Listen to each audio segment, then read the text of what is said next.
Oke baik teman-teman, kembali bersama saya Kak Vino dalam channel Dokter Med Plus ya. Oke teman-teman, kita akan bicara kali ini tentang kimia ya. Ini kimia untuk kelas 12 di tahap pertama ini gitu ya. Kita akan bicara tentang sifat koligatif. Nah, mungkin namanya aja udah cukup asing ya, baru buat kita. Ya, kita akan belajar bersama-sama teman-teman dan kita akan bagi pembahasan ini menjadi mungkin 4 bagian gitu ya. Nanti teman-teman bisa simak video yang lain juga gitu ya, dan kita akan belajar dari bagian pertama yaitu tentang kemolalan dan fraksi mol gitu ya.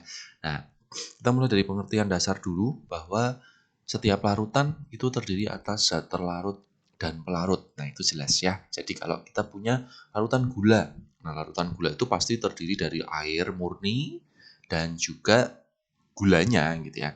Nah, gula itu disebut sebagai zat terlarut, sedangkan air itu disebut sebagai pelarut. Ya. Nah, itu kita menjadikan sebagai larutan gula. Oke, nah ini gambaran aja bahwa perbedaan pelarut dan larutan adalah pasti di dalamnya sudah ada partikel yang tidak sama ya, atau kalau pelarut itu partikelnya homogen, kalau larutan itu partikelnya sudah heterogen seperti itu. Nah, kemudian kita bicara apa sih sifat koligatif gitu ya. Nah, sifat koligatif itu adalah pengertiannya adalah sifat larutan yang hanya dipengaruhi oleh jumlah partikel zat terlarut di dalam larutan. Ya, jadi jumlah partikel zat terlarut dalam larutan. Jadi ada sifat koligatif itu ketika suatu larutan itu sudah diberikan zat terlarut gitu ya, jadi bukan pelarut murni. Nah, sifat koligatif itu ada 4 teman-teman ya.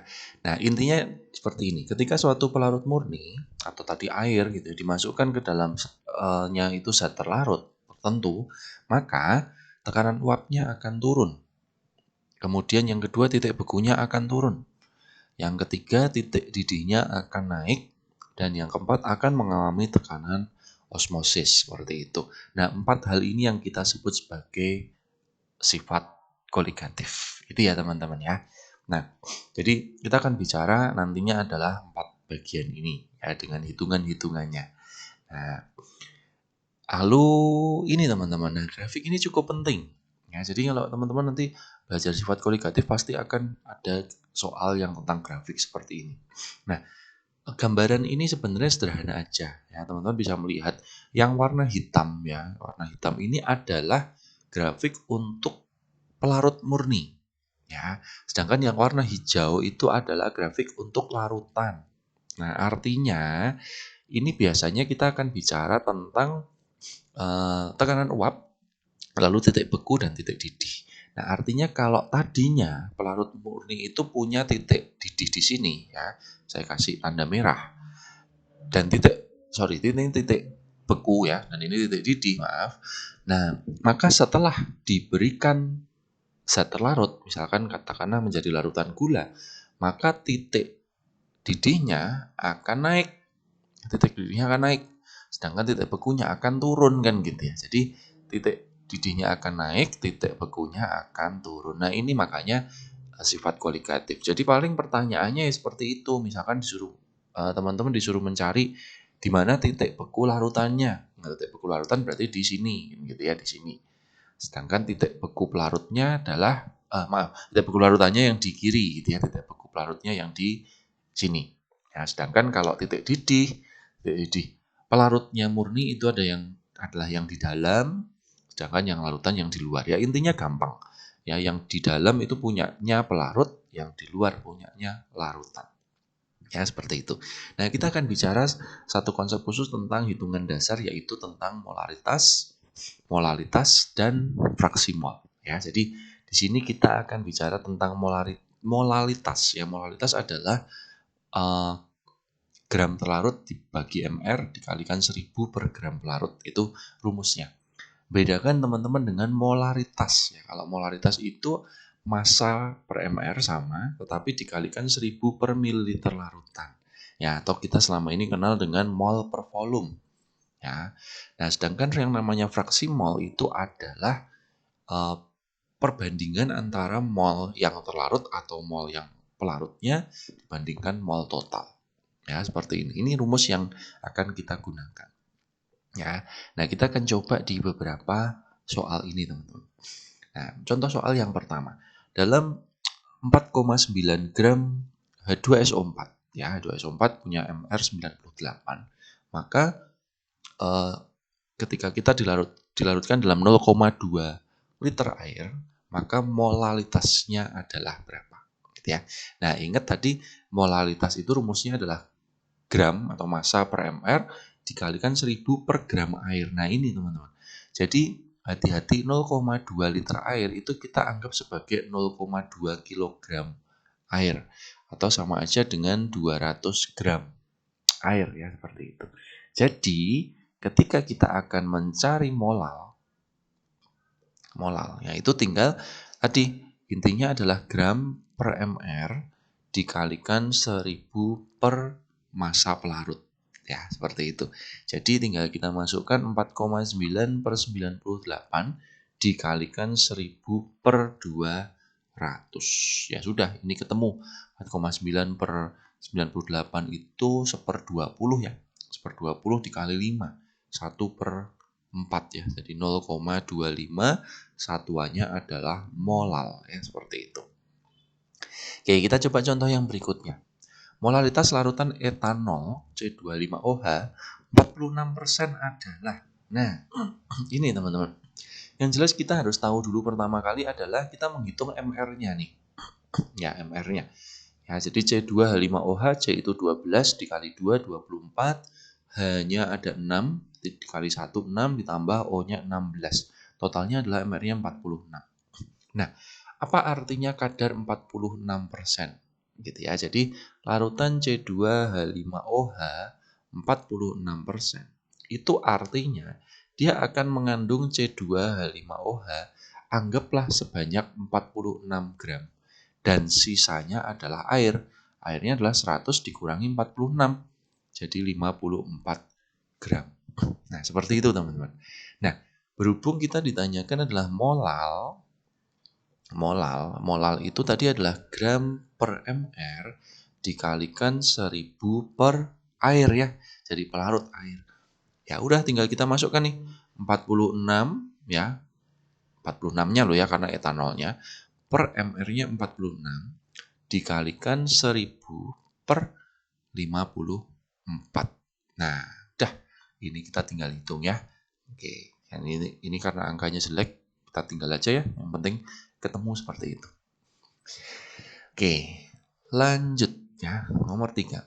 Larutan NaOH MR-nya 80% memiliki fraksi mol. Nah, ini beda lagi nih. Jadi prinsipnya sama kayak tadi ya. Jadi kalau kita punya larutan 80% ya, NaOH 80%, itu artinya dia akan mengandung NaOH sebanyak 80 gram. Dan sisanya adalah air ya, airnya adalah 20 gram.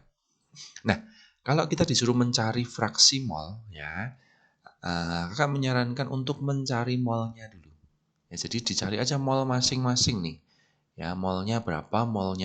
Ya, ingat mencari mol adalah massa per mr ya. Jadi NaOH-nya molnya 80 dibagi 40, jadi 2 mol, sedangkan air itu mr-nya 18 ya. Oke lah, ini kita ketemu 10/9 mol ya, seperti itu. Ya, jadi ingat air itu H2O ya. Jadi H2O itu mr-nya pasti 18 ya, seperti itu.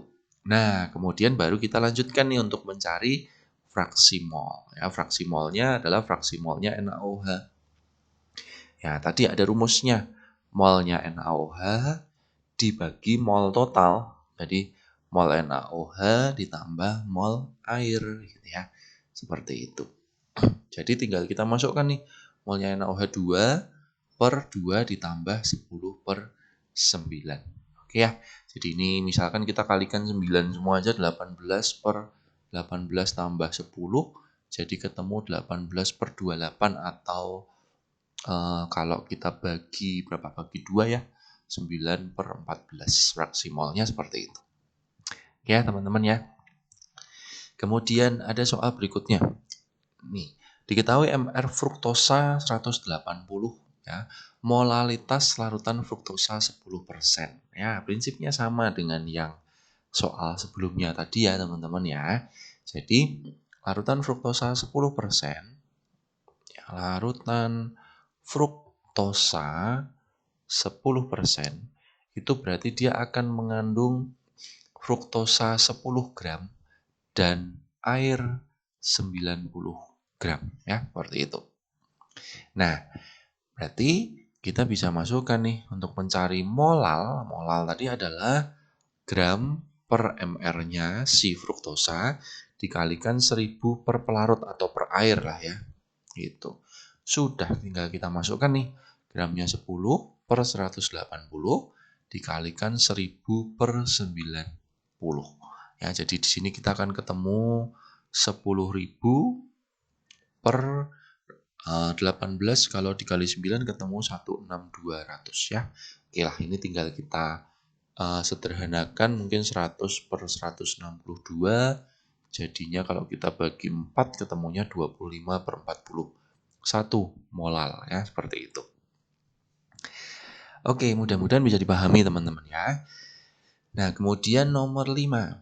Naftalena ya, atau rumusnya C10H8 punya MR 128 sebanyak 14,08 gram dilarutkan ke dalam 78 gram benzena ya. C6H6 MR-nya 78. Berapa fraksi mol naftalena dalam benzena? Nah, hati-hati, ini kita nggak bicara air ya. Jadi naftalenanya ini sebagai zat terlarut, sedangkan benzenanya ini adalah sebagai pelarut. Ya, seperti itu. Oke, jadi kalau untuk mencari fraksi mol, kita mencari mol masing-masing. Jadi mol naftalenanya itu kita bisa mencari dari gram per mr. Ya, sedangkan mol pelarutnya kita akan hitung juga gram per mr. Ya, seperti itu. Ini ketemu 1 mol ya teman-teman. Sedangkan yang itu kita akan dapatkan angka berapa nih teman-teman. Kita buka kalkulator sebentar ya teman-teman. 14,08 kita bagi dengan 128.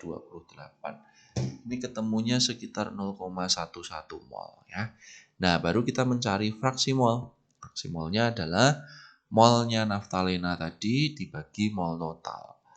Ya, ditambah 1 ya. Jadi 0,11 dibagi 1,11 ya. Ketika ketemunya kira-kira 0,11 dibagi 1,11. 0,099. Ya, oke. Fraksi mol nggak ada satuannya ya teman-teman. Oke, ini sepintas pengantar kita tentang pembelajaran tentang fraksi mol dan molaritas ya. Nah, untuk sifat kualitatif yang lain kita akan lanjutkan di video selanjutnya. Oke, teman-teman terima kasih sudah menonton. Sampai jumpa di video selanjutnya.